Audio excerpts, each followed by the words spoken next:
Bonsoir, nous verrons un programme d'actualité ce soir sur Antenne 2 après un nouvel épisode de Kojak. Mais par ailleurs, TF1 diffuse une émission dramatique. Ce qui est le plus extraordinaire dans l'affaire d'Yvonne Uriez, c'est qu'elle n'a pas su pourquoi elle était en prison.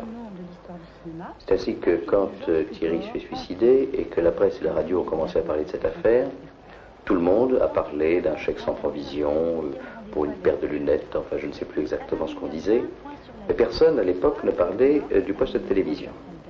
Or, Yvonne avait fait 2 mois de prison sans connaître le motif exact pour lequel elle était en prison.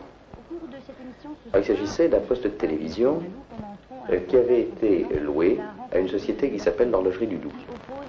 C'était un poste de télévision particulier puisque la location était payée par des pièces qui étaient introduites dans le poste pour le faire fonctionner. Ce poste avait plus ou moins bien marché et Yvonne en particulier avait à un moment avec René, ils avaient déménagé tous les deux pour aller en Normandie. La société de l'Horlogerie du Doubs, un beau jour, a cherché son poste. Ce jour-là, elle n'a pas trouvé Yvonne et René.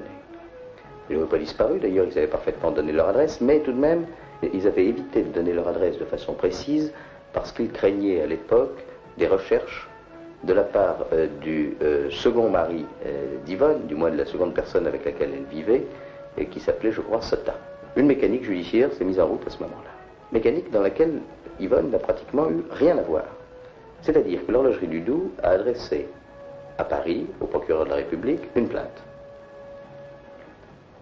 Le procureur de la République a ouvert une enquête, confiée à la police. La police a cherché Yvonne, ne l'a pas trouvée, et l'affaire est venue devant le tribunal correctionnel.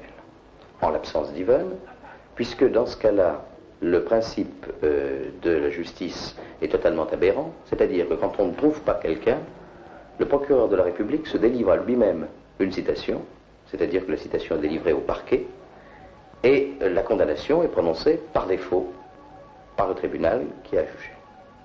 Le tribunal s'est trouvé avec un dossier dans lequel il y avait en tout et pour tout le contrat qu'avait signé Yvonne et la plainte de la société de l'Horlogerie du Doubs, plus une enquête de police disant qu'elle ne se trouvait plus à l'adresse qui était prévue. Le tribunal a dit bon, Madame Uriez a détourné ce poste et on l'a condamnée immédiatement à 4 mois de prison, sans rien savoir, ni ses conditions de famille, ni de ce qu'elle était, ni dans quelles conditions elle était partie, rien. Entre-temps, Yvonne Uriez était revenue à Paris et l'Horlogerie du Doubs avait d'ailleurs récupéré le poste.